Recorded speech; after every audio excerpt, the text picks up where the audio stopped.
और जब तपस्या करके हिरण्यकश्यप को वरदान मांगने के लिए वरदान मांगा कि मैं वरदान मांगने के लिए कहा वर मांगो, वरदान मांग लिए, ना दिन में मरूं ना रात में मरूं, ना अस्त्र से मरूं ना शस्त्र से मरूं, ना जल में मरूं ना थल में मरूं। जितना उसकी बुद्धि थी, जहाँ तक उसकी सोच थी, सब मांग लिया कि मैं कहीं ना मरूं। कहा तथास्तु, ऐसे ही हो। अब यहाँ पे आ गए, आने के बाद देखा कि उसकी पत्नी गर्भस्थ स्थिति में है, तो उसे बड़ा अच्छा लगा कि बताओ मैं यहाँ तपस्या करने के लिए गया, मेरे घर में संतान भी आने का ही हो, ये तो बड़ी अच्छी बात है। खुश हो गया। नारद जी पहुँचे थे तो बोले बताओ ऋषि मुनि भी आ गए घर में, तपस्या का बड़ा प्रभाव है। अब धीरे से जब बच्चा पैदा हुआ प्रहलाद जी, तो बड़े होने के बाद जब बोलना शुरू किया तो वो बस हरी हरी, उसको अब बड़ा हुआ तो कहा गुरुकुल में भेज दो। गुरुकुल में भिजवा दिया। गुरुकुल में जिन बच्चों के साथ में भगवान के भक्त प्रहलाद जी अध्ययन करते थे, तो वहाँ पर जो लड़के थे उनको भी उन्होंने नारायण नारायण का और भगवान हरि का भजन कीर्तन सब सिखा दिया। नवदा भक्ति सिखा दी, बता दिया कि भगवान विष्णु से बड़ा कोई नहीं है, इस तरह से। और इसके बाद में प्रहलाद जी और बड़े हुए, जब वो पढ़ने लगे तो पढ़ने के साथ में सारे विद्यार्थियों को भगवान के प्रति आकर्षित करने लगे। प्रहलाद जी के पिताजी हिरण्यकशिपु ने बुलाया गुरुकुल से साइड और मार्क नाम के गुरुपुत्र, उनको बुला के पूछा कि हमारे बच्चे के क्या हाल चाल है भैया, पढ़ रहे हैं तो अच्छे से पढ़ रहे कि नहीं पढ़ रहे हैं। बेचारे बड़े परेशान हो गए। बोले क्या बताएं महाराज, कढ़ाई बिगड़े तो बिगड़े, यहाँ बढ़ाई बिगड़ गई पूरी। बोले क्या मतलब?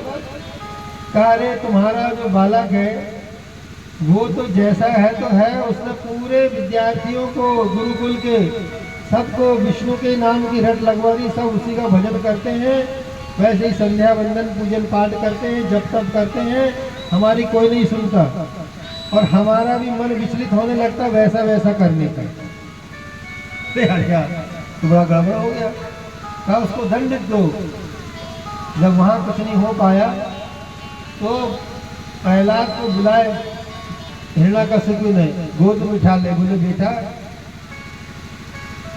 गुरुकुल में तुम्हें कोई कष्ट होता हो, उल्टा पुल्टा तुम पढ़ते हो? कहा नहीं पिताजी, मैं बिल्कुल सही पढ़ता हूँ। मैंने सबको हरि के अवतार का, हरि के गुणगान का, भगवान नारायण के चरित्र के बारे में श्रवण कराया। बोले चुप, मैं इतने प्यार से बात कर रहा हूँ, बेटा बेटा करके तू मेरे दुश्मन का नाम लेता है। अलग फेंक दी। फिर कहा इसको तो बहुत बेकार हो जाएगा, ये तो मेरा, मैं तो विचारू हो नहीं सकता कभी।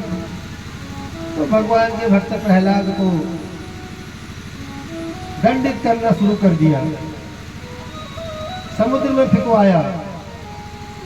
समुद्र में भी भगवान प्रहलाद को लगा कि मेरे नारायण भगवान विष्णु समुद्र में ही वास करते हैं, तो तू फेंक दे, मैं भगवान के पास जाऊंगा, मुझे कोई तकलीफ नहीं। भगवान ने कहा ये क्या सोचते रहता है प्रहलाद? तो भगवान ने अपने हाथ में झेला उसको, जहर पिलवाया, जहर अमृत हो गया। नाग से इसको चबवाए, नाग बेचारे उल्टे भग रहे हैं उसको देख के। हाथी से कुचलवाया, हाथी देख के उसमें भगवान के दर्शन करते हाथी, प्रहलाद को दर्शन करते, उसके अंदर भगवान देखते भगते उल्टे क्या हो जाता है उन्हें समझ में नहीं आता। होते हमारे बहुत परेशान हुआ तो हिरण्यकश्यप की बहन थी जिसका नाम होलिका, आपने सुना होगा। उसने तपस्या करके ब्रह्मा जी से वरदान मांगी थी। उस वरदान में उसको एक वस्त्र मिला था कि इस वस्त्र को तू पहन देगी तो अग्नि में नहीं जलेगी। तो उसको देखा नहीं कि अपने भैया का दुख, तो बोली भैया मेरे पास में ऐसी धोती है, उसको पहन के मैं बैठ जाऊंगी और प्रहलाद को मैं गोदी में बैठा दूंगी तो वो जल जाएगा, मैं तो धोती पहनी रहूंगी तो मुझे कुछ नहीं होगा। कहा ये काम ठीक है। चिता बनाई गई। चिता बनाने के बाद में होलिका ने प्रहलाद को अपनी गोद में रखा और आग लगाई गई। धू धू धू करते हुए जैसे चिता में आग लगी, थोड़ी देर के बाद में वो होलिका भी जलने लग गई। होलिका जल गई, लेकिन प्रहलाद जी को कोई फर्क नहीं पड़ा। तो लोगों ने पूछा कि गुरुजी ये तो बताओ, उसकी धोती का क्या हुआ, वो कैसी धोती थी, उसके वरदान का क्या हुआ, वो क्यों जल गई। तो वहाँ नीति शास्त्र के जो ज्ञाता थे, विद्वानों ने कहा कि भैया वो जो धोती मिली थी होलिका को, उसके खुद के लिए मिली थी, उसके स्वयं के लिए मिली थी कि वो खुद बैठेगी तो नहीं जलेगी, लेकिन किसी को लेके बैठेगी तो जल जाएगी। किसी को गोद में लेके बैठेगी तो जल जाएगी। तो प्रहलाद को गोद में बिठाना, परिणाम स्वरूप मृत्यु को प्राप्त हो गई। और उसके बाद में सब खुशी खुशी से प्रहलाद के बचने पे वहाँ जो राख जो थी जली हुई अग्नि की, उसी को एक दूसरे के ऊपर फेंक के और उत्सव मनाने लगे, खुशी मनाने लगे। जहाँ आसुरी प्रवृत्ति का नाश हो जाए और वहाँ सात्विकी वृत्ति का जागरण हो जाए, उस समय जो आनंद का स्वरूप होता है वही होलिका दहन का उत्सव मनाया जाता है। बोलिए विष्णु भगवान की जय हो। इस तरह से प्रहलाद जी की रक्षा हुई। और बाद में जब नहीं समझ में आया तो एक दिन हिरण्याकशिपु ने तलवार निकाल ली। तो कहा ये बताओ तेरा भगवान नारायण कहाँ कहाँ है। मेरे सब जगह है। ये तलवार में है, ये खंबे में है, ये आप में है, मुझ में है, यहाँ है, वहाँ सब जगह में। तो हिरण्याकशिपु को लगा कि ये खंबे में कैसे हो सकता है ईश्वर, ये तो सिमट रेत का बना हुआ है, हो ही नहीं सकता यहाँ पर।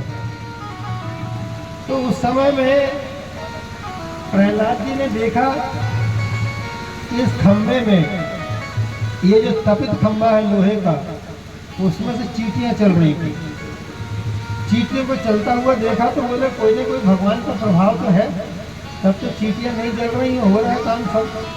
तो कहा यहाँ पर भी भगवान है, इसलिए ऐसा करो, ईश्वर के स्वरूप को समझो और अपन भी स्वीकार कर लो। बोले खंबे में भी भगवान है। बोले अच्छा। तो उस तलवार से बोले खड्ग में भी भगवान है, खंबे में भी राम। और जो मारा तलवार से खड्ग, खंबा टूट के अलग गिरा और दिव्य प्रकाश के साथ में ऐसे मुंह से अग्नि की ज्वालाएं निकलती हुई, आंखों से अग्नि की ज्वाला निकलते हुए भगवान हिरण्याकशिपु का जन्म हुआ।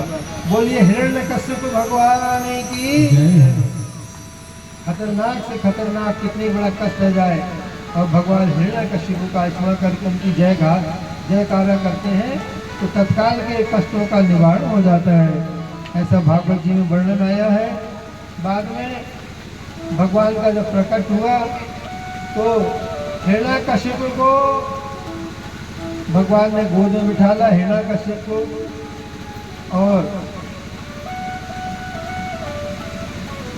और अपने हाथों से जो विचित्र किस्म का जो रूप भगवान ने प्रकट किए थे, आधा शरीर ऊपर शेर का और नीचे का शरीर मनुष्य का। हिरण्याकशिपु ने मांगा था कि ना मैं देवताओं से मरूं ना मनुष्य से मरूं, तो भगवान ने दो रूप बना लिए, आधा शरीर मनुष्य का, आधा शरीर ऊपर जानवर का, और एक शरीर है भाई। अब इसमें तो एक कोई भी नहीं है, दो है, तो नर और सिंह दोनों दो रूप हो गए, नर सिंह। तो भगवान ने गोद में उठाया और दहली पे जाके बैठ गए। अब दहली पे जब बैठते हैं तो ना वो पृथ्वी है ना वो आकाश है, बीच में ही अधर में रख के, और बोले ना मैं गीले से मरूं ना सूखे से मरूं। तो नाखून से फाड़ दिए पेट को। नाखून गीले भी हैं और सूखे भी हैं। चमड़ी में जब तक लगे हैं तो गीले और बाहर निकले तो सूखे, काटने में कोई फर्क नहीं पड़ता। तो भगवान ने उससे लेके पेट को विदीर्ण कर दिया। बोलिए नरसिंह भगवान की। और जैसे विदीर्ण किया भगवान को बंधे, भगवान के भक्त प्रहलाद जी बंधे खड़े हुए थे। बंधे होने के कारण से बेचारे कुछ नहीं कर पाए। विष्णु भगवान से कहा कि प्रभु ये तो ठीक है, आपने मेरे किसी भी बच्चे के सामने उसके बाप को मारोगे तो कैसा लगेगा? वो तो महाराज में बंधा हुआ था, नहीं तो मैं भी आपसे युद्ध करता हूँ।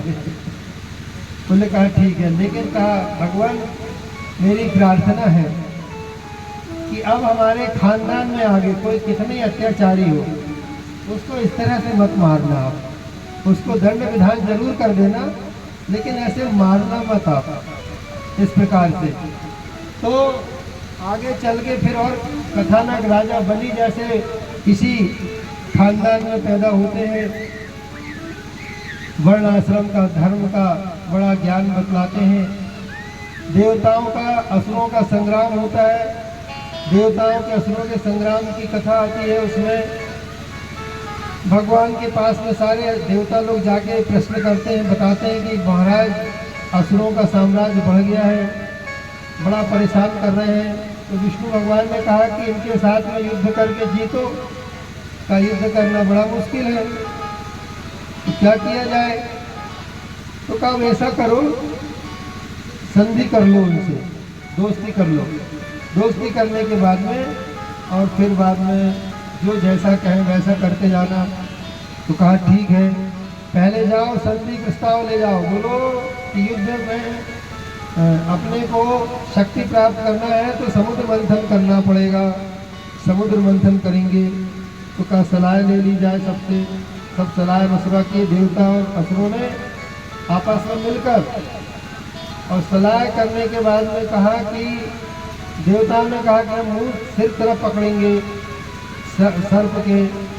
वासुकी नाग को लाया गया, मंदराचल पर्वत लाया गया, और फिर इसके बाद में मंथन चालू हो गया, समुद्र मंथन। तो एक तरफ पूंछ का हिस्सा, एक तरफ सिर का हिस्सा पकड़ के खींचातानी मची। तो भगवान ने समझाया था कि देखो देवताओं, असुरों से ज़्यादा बहस मत करना, प्यार मोहब्बत से काम ले लो, वो जैसा कहे। तो फिर असुरों को समझ में आई कि अरे देवताओं ने हमारे साथ धोखा किया है, मुंह वाला हिस्सा पकड़ लिए हैं, पूंछ वाला हमको दे दिए हैं। तो कहा नहीं नहीं नहीं, हम मुंह वाला पकड़ेंगे, पूंछ वाला नहीं पकड़ेंगे। तो विष्णु भगवान की बात याद आई, तो उन्होंने कहा कि चलो ठीक है, हम पकड़ लेते हैं पूंछ, तुम पकड़ लो मुंह। मुंह की तरफ असुरों ने पकड़ा, समुद्र मंथन किए। अब जब वो मेहनत लगी, रगड़ खाए पर्वत में, तो सर्प के मुंह से विष की ज्वालाएं निकली। तो जितने असुर समाज के लोग थे सब उस विष के प्रभाव से काले पड़ गए। नहीं तो पहले सब राक्षस गोरे होते थे, समुद्र मंथन के बाद सब काले होने लगे, सांवले काले विचित्र किस्म के, उनका रंग ही बदल गया उसके बाद से। बोले वृंदावन बिहारी लाल की जय। और फिर बाद में समुद्र मंथन से बहुत सी चीज़ें निकली। तो जो जो जिसको देना था उसको देने के बाद में, और अमृत जब निकला तो अमृत को देवताओं के पास से निकलते से ही असुरों ने छीन लिया। छीन के भागने लगे तो बड़ा गड़बड़ हो जाएगा ऐसे में। तो भगवान विष्णु ने भेष बदल के मोहिनी रूप धारण कर लिया, ताकि उसमें कुछ लीला की जाए और वो देवताओं को मिल जाए अमृत का कलश। देवताओं को कैसे प्राप्त कराया जाए, इस भाव से, और अमृत कलश को पाने के लिए शानदार मन भावन, मन को हरने वाला स्वरूप तैयार किया। मोहिनी रूप धारण कर लिया भगवान ने। जैसे ही मोहिनी रूप धारण किया तो असुरों ने देखा कितना सुंदर स्वरूप है, क्या सुंदर स्त्री जा रही है। सुंदर स्त्री के द्वारा हम सब लोगों को यदि अमृत पान कराया जाए तो बड़ा आनंद होगा। तो बड़े हाव भाव के साथ में भगवान वहाँ से निकले। किसी ने उनसे प्रस्ताव भी रखा कि देखो हम लोगों के बीच में ये अमृत का कलश है, तुम अपने हाथों से इसको बांट दो तो बड़ा अच्छा होगा।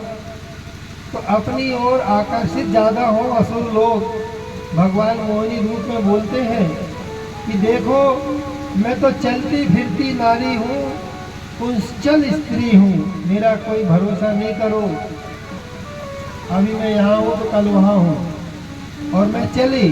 अरे रुको रुको रुको, बोले तुम क्या चाहती हो?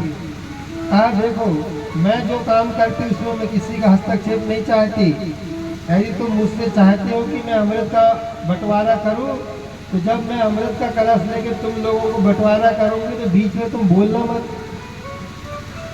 कुछ बोलोगे तो मैं छोड़ के चली जाऊंगी। कहा अच्छा ठीक है, नहीं बोलेंगे, कोई चिंता की बात नहीं बोलेंगे भाई।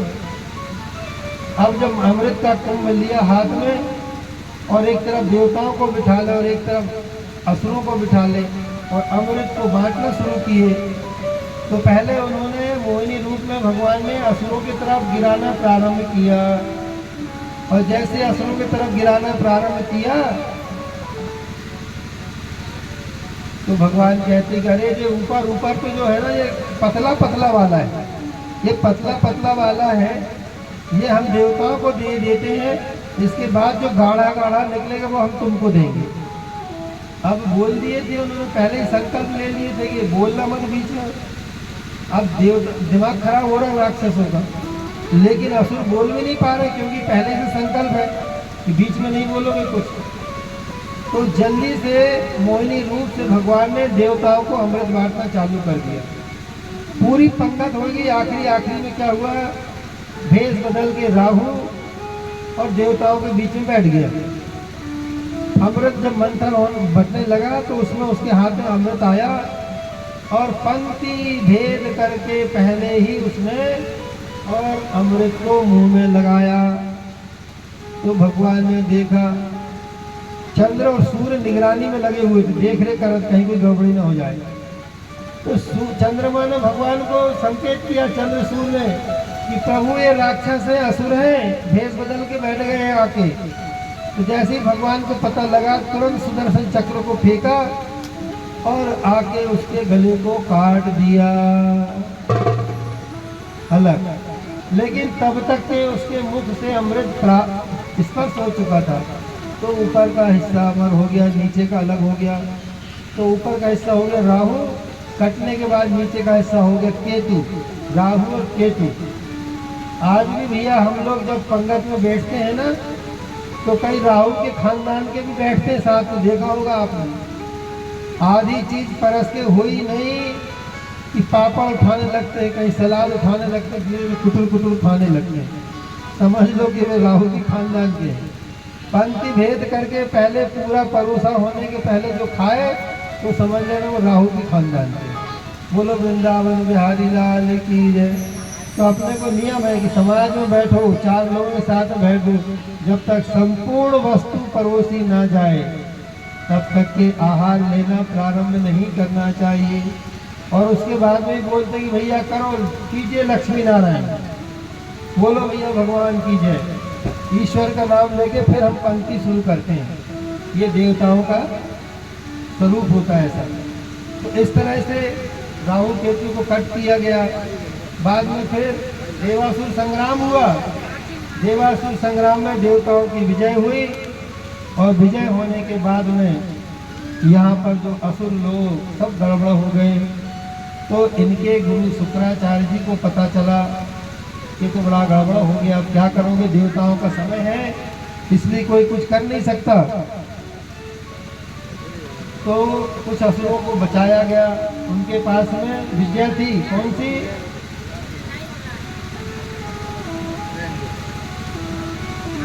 एक जड़ी बूटी थी शुक्राचार्य जी के पास में,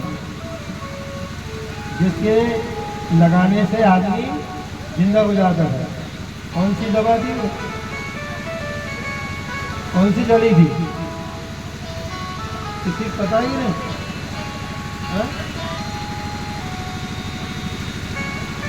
आवाज नहीं आ रही, आपको पता है?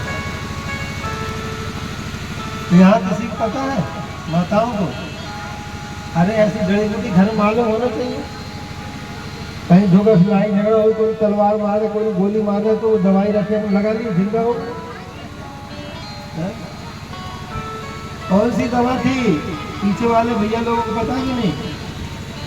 शुक्राचार्य जी के पास में एक विद्या थी और वो आयुर्वेद के बहुत अच्छे ज्ञाता थे। और उस विद्या, उस जड़ी के माध्यम से जिसके घाव में लगा देते थे वो जिंदा उठ के बैठ जाता था। श्वास में यहाँ रख दो, गले में रख दो, हार्ट में रख दो, यहाँ रख दो, उस जड़ी का इतना प्रभाव है। अब किसको किसको दिमाग में बात आ रही है, अभी तो नाम नहीं बतलाए हमने, समझ लो हमें मालूम ही नहीं है। अब क्या करोगे, आपको बताना है, हर एक बात हम बताएं, आप भी तो कुछ बताओ। तो शुक्राचार्य जी ने असुरों को जिंदा करे। अब यहाँ पर राजा बलि को पता चला, तो राजा बलि ने भी फिर देवताओं के ऊपर कब्जा करने के लिए यज्ञ शुरू कर दिए। जो व्यक्ति 100 यज्ञ कर लेता है उसे इंद्र आसन की प्राप्ति हो जाती है। राजा बलि ने भी 100 यज्ञ शुरू कर दिए। 100वां यज्ञ पूरा होने ही वाला था कि भगवान विष्णु ने पुनः राजा बलि को छल किया और भगवान वामन का छोटा सा रूप धारण करके वहां यज्ञशाला में पहुंच जाते हैं। और जैसे ही वहां यज्ञशाला में पहुंचते हैं भैया, क्या हुआ, भगवान वामन को देखते ही सब मंत्रमुग्ध हो जाते हैं। बड़ा गोल मटोल स्वरूप, छत्र धारण किए हुए, कमंडल हाथ में रखे हुए, और यज्ञशाला में प्रवेश। यज्ञशाला में प्रवेश होते ही राजा बलि ने ब्राह्मण समझ के, बटुक समझ के उसका पूजन किया। पूजन करने के बाद में कहा कि मांगो आपको जो चाहिए। राजा बलि ने सोचा कि ये बच्चा है छोटा सा, क्या मांगेगा, बोले जो मांगेगा तो दे देंगे। हाथी मांगेगा, घोड़ा मांगेगा, मकान मांगेगा, स्त्री मांगेगा, खाने पीने का सामान मांगेगा, बच्चा क्या मांग सकता है, दे देंगे उसको। तो भगवान वामन ने कहा कि हम तो बालक हैं, ब्राह्मण बालक हैं, हम ज़्यादा लालची नहीं है, हमें ज़्यादा कुछ चाहिए नहीं, मात्र तुम हमें 3 पग पृथ्वी दे दो। बोले 3 पग पृथ्वी कोई बड़ी बात नहीं है। शुक्राचार्य जी को लगा कि ये तो भेष बदल के विष्णु स्वयं आया हुआ है और मेरे शिष्य राजा बलि को छल रहा है।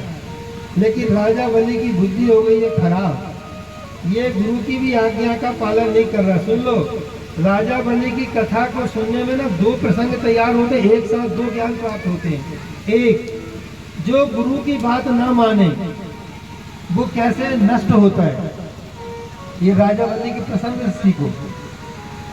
और जो यदि गुरु कोई गलत बात के लिए आपको आदेशित करे, आपको लग जाए गुरु जो है ना कुछ गलत रास्ते पे ले जा रहा है हमको, तो वहां पे भी सावधान हो जाओ।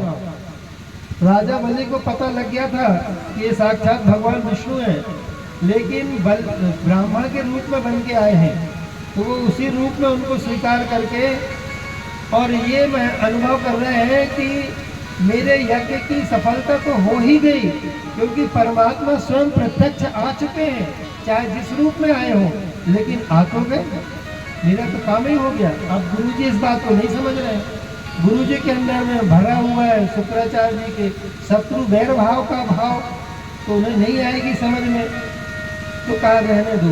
उन्होंने तो भावपूर्ण होकर उनका प्रणाम किया, पूजन किया, चरणों तक लिया और कहा कि संकल्प कीजिए। भगवान विष्णु ने बड़ा बड़ाई किए राजा बलि की कि तुम तो प्रहलाद के खानदान के, तुम बड़े दानवीर हो, ये हो वो दे, किसी से कुछ लेना तो भैया प्रशंसा करो, रंगदारी से बोलोगे तो कोई देगा तुम, है कि नहीं। तो हम भी ऐसे कर रहे हैं आजकल, जहाँ हम आए कथा करने के लिए वो किसी की सुनते ही नहीं है। तो हम भी बड़े प्यार मोहब्बत से बोलते रहते, भैया भैया बुलाना भैया, कहाँ भैया, क्यों कि जाते जाते दक्षिणा तो लेना नहीं दिया तो क्या कर लोगे भैया, इसलिए बड़े प्रेम पूर्वक बोलना पड़ता। सब लोग बोलते गुरु जी समझा, वो हमें तो समझा के रख देगा, कौन बोलेगा उसको भी। ऐसी बातचीत चल रही है, देखो भगवान कैसी कृपा करते हैं। बोलिए वृंदावन में हरि लाल की।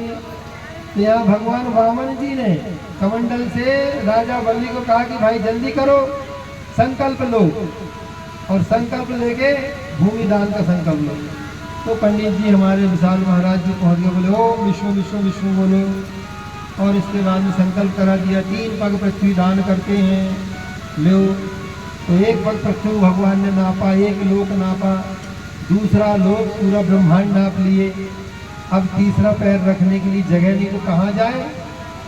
तो राजा ने कहा बलि ने कि प्रभु, राजा भी अपने आप में एक लोक का मालिक होता है, राज्य का मालिक होता है, तब 1 पैर मेरे सिर पे रख लो, क्या करूँगा। तो उन्होंने भगवान ने एक पैर उसके राजा के सिर पे रखा और जब रख के खड़े हुए तो दब गए नीचे, उसको सीधा दबाव करके पाताल को पहुंचा दिए। और यहाँ कमंडल के अंदर में शुक्राचार्य जी चुपचाप जाके बैठ गए थे कि जल ही नहीं गिरेगा तो संकल्प कैसे होगा। तो किसी के लेने देने के बीच में भांजी मत मारना। दान पुण्य करने में, अच्छे काम करने में भैया जितना दिया भगवान ने खूब अच्छे दिल से करो, ऐसा आपको बोलना चाहिए। आप भले धन मत दो, लेकिन अपनी वाणी से दरिद्र मत बनो, गरीब मत बनो। वाणी में तो श्रेष्ठता लेके आओ, बल लेके आओ। शब्द में ही शक्ति हुआ करती है, वो शक्ति परमात्मा को छूती है जाके उसकी तरंगे। और आप करो न करो, ईश्वर अपने आप करवाने लगते हैं व्यवस्था पे, सब यथावत होने लगते सब काम। तो कहा काहू न लीनो और काहू न दीनो, शुक्र ने आंखें अकारत कीनो। जैन जैन के बीच में पैर अड़ाया तो आंख फूट गई शुक्राचार्य जी की। अब यहाँ पर बलि के पास में वहां पर एक रत्नमाला नाम की उनकी पुत्री थी। सुनिए, रत्नमाला नाम की पुत्री थी। तो उसने देखी बटुक जैसा गोल मटोल शरीर वाला बच्चा, उसके मन में ममत्व जाग गया। हे भगवान, मेरा भी ऐसा ही बच्चा होता, पुत्र होता, तो मैं उसे स्तनपान कराती और मैं मातृत्व सुख का आनंद लेती। तो भगवान सोच लिए कि जब तेरे बाप ने इतना सारा दान किया है तो थोड़ा बहुत तो तुझे भी आशीर्वाद अभी दिए देता हूँ। जब मैं द्वापर में कृष्ण की लीला करूँगा तो उस समय तू पूतना के रूप में आना, तो तेरी मनोकामना भी पूरी हो जाएगी। बोलिए वृंदावन बिहारी लाल की जय। इस तरह से राजा बलि को भी भगवान ने उद्धार किया। 3 पैर पृथ्वी को जमीन में पहुंचा दिए। चाहते थे स्वर्ग को भेज दिया पाताल। बोलो विष्णु भगवान की जय। इस तरह